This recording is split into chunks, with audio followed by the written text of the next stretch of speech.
رمضان أقبل يا أولي الألباب، فاستقبلوه بعد طول غياب. عام مضى من عمرنا في غفلة، فتنبهوا فالعمر ضل سحاب. وتهيئوا لتصبر ومشقة، فأجور من صبروا بغير حساب.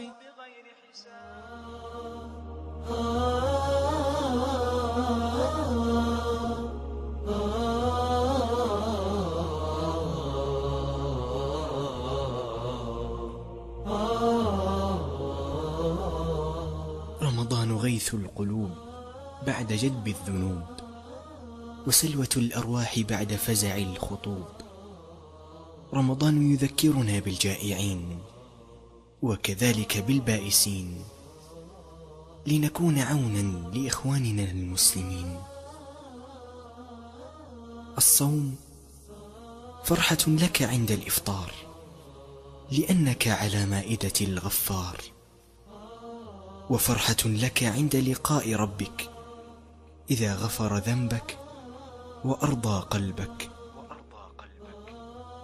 لنتأمل في سرعة الأيام، ونعتبر بمرور الساعات والأزمان، ونستشعر نعمة بلوغ رمضان، فنشكر الله على ذلك، أن أطال في أعمارنا وبلغنا مواسم الخيرات.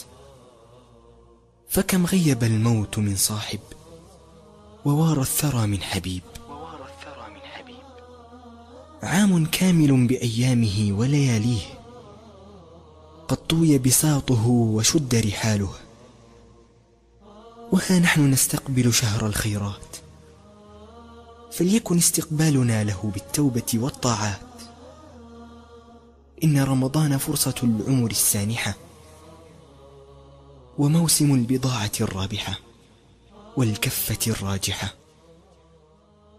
فقد كان السلف إذا دخل رمضان أكثر من تلاوة القرآن، ولزموا الذكر كل أوان.